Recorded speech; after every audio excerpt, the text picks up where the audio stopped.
Well, it's week 17, so this is it. One last boom video for this fantasy football season. Looking back, Chris, we had a lot of calls, both good and bad. Is there any one that stands out, your favorite memory, maybe from this series? Anytime we didn't put a tight end on the boom video, definitely going to be one of my favorite memories. Yeah, we're definitely not doing that again, but we do have a few players we have in mind for week 17 that can help you take home that championship. Before we get to that, and before this season comes to an end, please help us get to our goal. We're almost there. We're trying to get to 100K in terms of subs. If you haven't hit the subscribe button yet, take a second and do that. We definitely appreciate it. All right, let's kick it off with a running back on a really good offense, but this is kind of like an obvious, not obvious pick. Travis Etienne, workhorse back. Jaguars are now one of the top seeds in the AFC, and that offense has been rolling.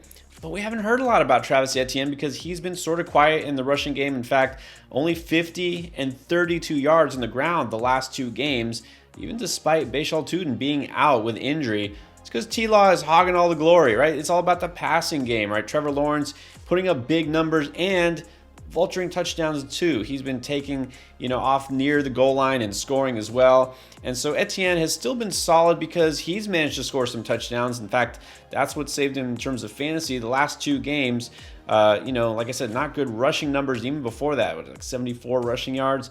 But he has a total of 6 touchdowns over the last 3 weeks because he's on what I think we can now just say is a dynamic offense. And they've had some good matchups. But here's the thing. Travis Etienne, despite getting the carries, despite getting vultured by T-Law, he is still in line for a big game. This might actually be even better than 3 weeks ago when he faced the same Colts team. Yeah, it might be better. And he was pretty good in that game. You look at it, he had 74 yards, 2 touchdowns. Okay, he didn't have like a huge rushing day, but what did we see last week with Christian McCaffrey? Christian McCaffrey came into that game averaging just 3.6 yards per carry this season. Ran for 5.2 yards per carry and caught 6 passes. That's kind of where Etienne's been making his living for fantasy, is in the receiving game. Right now, the Jags are 6.5-point favorites in this game. They have the 5th highest team total of the week. And look, by the time this game kicks off, the Colts might already know they are eliminated from the playoffs. They're hanging by a thread here. Last week, they could not stop that 49ers offense. The way this Jaguars offense is rolling right now, with Travis Etienne being the clear-cut workhorse running back in this offense against this Colts defense, man, you have to have Travis Etienne in your lineup. He could legitimately be one of the highest scoring players in all of fantasy this week. If you got Etienne heading into your championships, you should be feeling very good right now. Now, this running back seems too obvious. Chase Brown was basically a league winner last week, or a league playoff advancer if you're in the semis, however that works. And he had a huge game because he scored 3 touchdowns, was running wild against the Miami Dolphins. So, we hate putting guys who are coming off big games because, number one, it seems too obvious, and number two, when a guy has a game like that, usually they're bound to come down to earth a little bit the next week. Don't think that's the case with Chase Brown this week because this matchup is much better. And look, let's face it, you also don't like to pick a player who kind of lives off touchdowns for their fantasy production. And that's mostly what he did because the yardage altogether was pretty good. He had 109 total yards, but Samaje Perine's still there. Chase Brown, he hasn't really been a bell cow / workhorse lately. Ever since Joe Burrow came back, Chase Brown has had exactly between 12 and 15 carries every week. Never more, never less, right? And so his role is clearly defined. He does get work as a pass catcher, though, and so that's the thing. He's got that super high floor in PPR because, again, since Burrow came back, he hasn't had fewer than 4 targets in a game, and he averages 5 receptions per game. And so when you throw the touchdown upside on top of that, well, and also this really, really good matchup, which, did I mention, it's much better than last week. Yeah, he could boom again. Yeah, you mentioned the pass catching, and that's kind of where he's been making his living as well. You look at it over the last 3 games, they're allowing the 5th most targets to running backs and the 9th highest yards per target to running backs. So he should do plenty of damage in the receiving game here, but also over the last 3 games, the Cardinals have allowed the most fantasy points to running backs in an absolutely ridiculous 5.8 yards per carry. That is third behind only his own team, the Bengals, and the Detroit Lions. He should be able to rip off explosive runs here, catch plenty of passes, touchdown upside, but also the Bengals are at home this week as 7-point favorites, and they have the highest implied total of the entire slate, a ridiculous 30 implied points. Like Vegas is just saying, yeah, these guys are going to go over 30 points. Don't even worry about it. There is going to be opportunity here for all the Bengals players, including Chase Brown. If he advanced you to the championship last week, he probably is going to help you win the championship this week. All right, let's get to a wide receiver. Flashback just a couple of weeks ago, we had 1,000,001 questions about Mike Evans.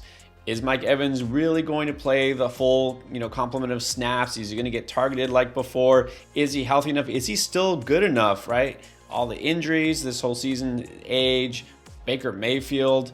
He answered all those questions in pretty resounding fashion with a huge game, his first game back.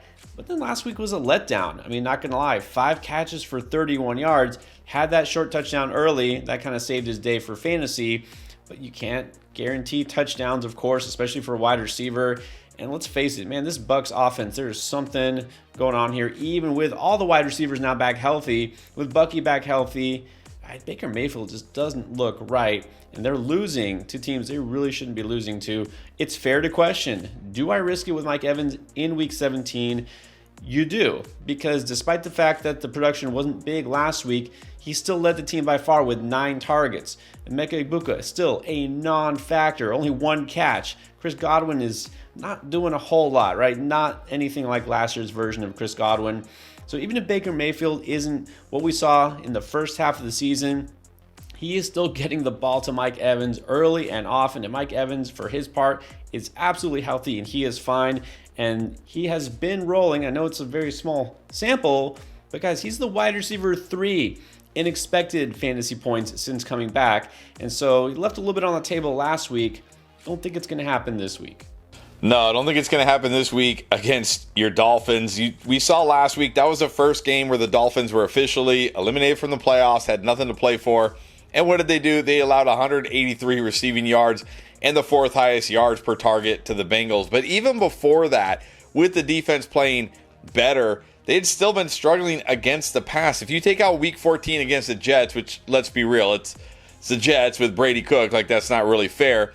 Since Week 10, this secondary has allowed at least 140 receiving yards in all but one game, and they've allowed at least 1 touchdown to receivers in every game since Week 9.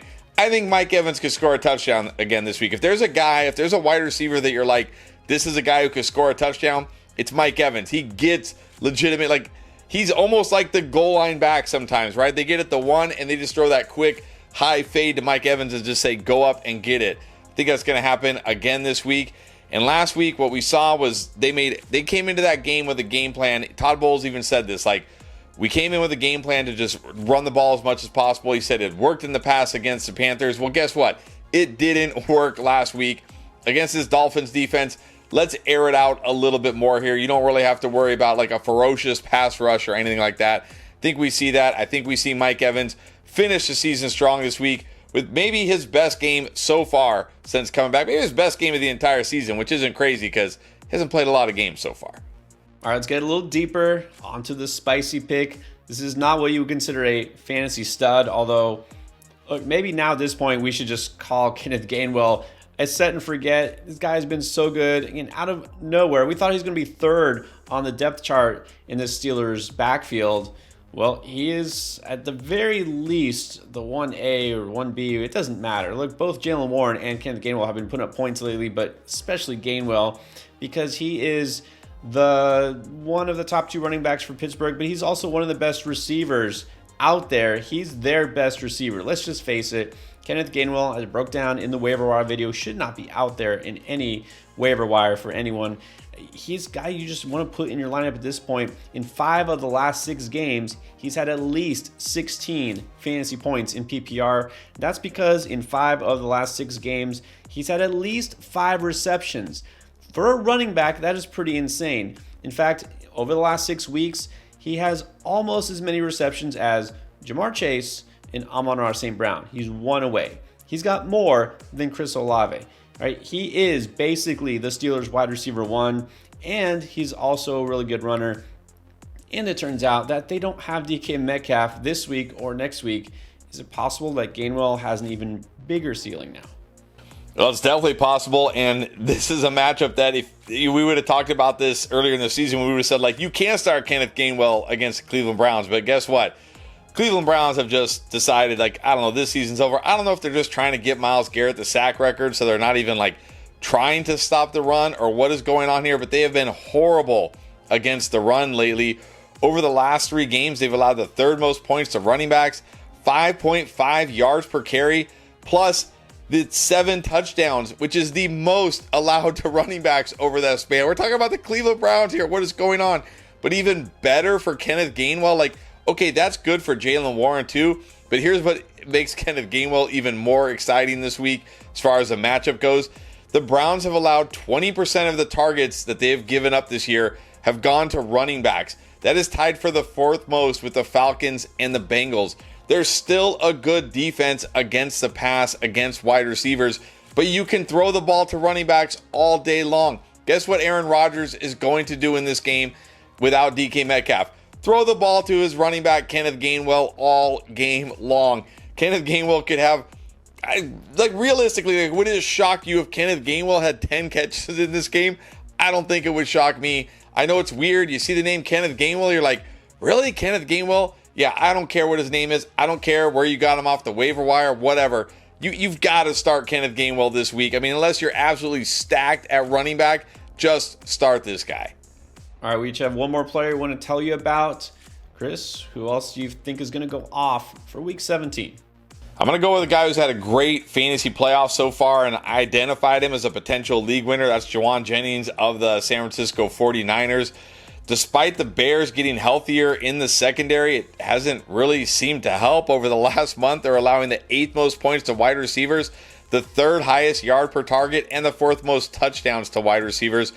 And look at who they face. They face the Eagles, the Packers twice, and one of those games, Jordan Love barely played, and the Browns.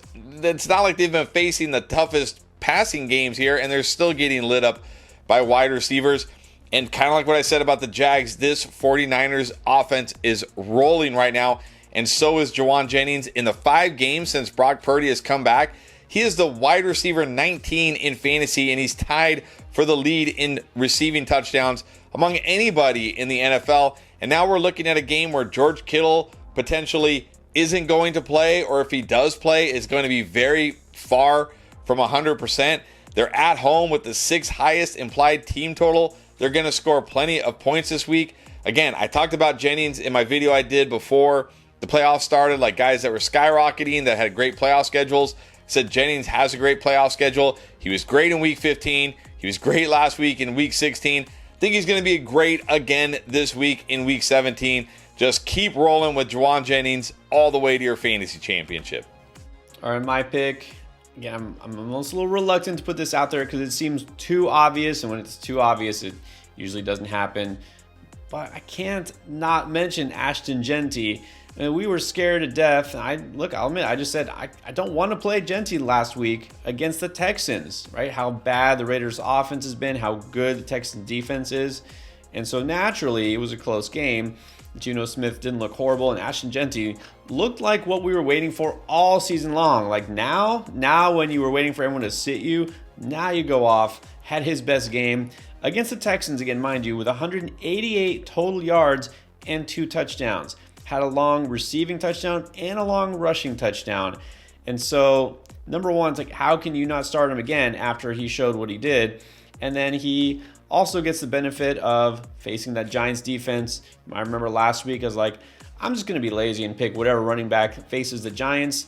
I'm going to do it again. And let's face it, the Giants haven't statistically been as horrible against the running back lately. But last week they got Aaron Jones and Jordan Mason, who left the game early and never came back. And Jones apparently is still banged up, but he played through it anyways and ran for 85 yards. The week before, remember, they faced Ja'Cory Krosky-Merritt. Almost gave up 100 yards to him. This is still not a good defense. And, well, with the Raiders now shutting down Brock Bowers for the season, I mean, who else is getting the ball here, really? This is just going to be the Ashton Genty show, or at least it should be. The only reason that he would not go off this week is because it would just be too easy. All right, make it easy on yourself. Put those players in your lineup. Of course, you got questions all across the board. You want to win your championship. That's why we're here, and we've been here all season long to help you. Check out the Week 17 playlist.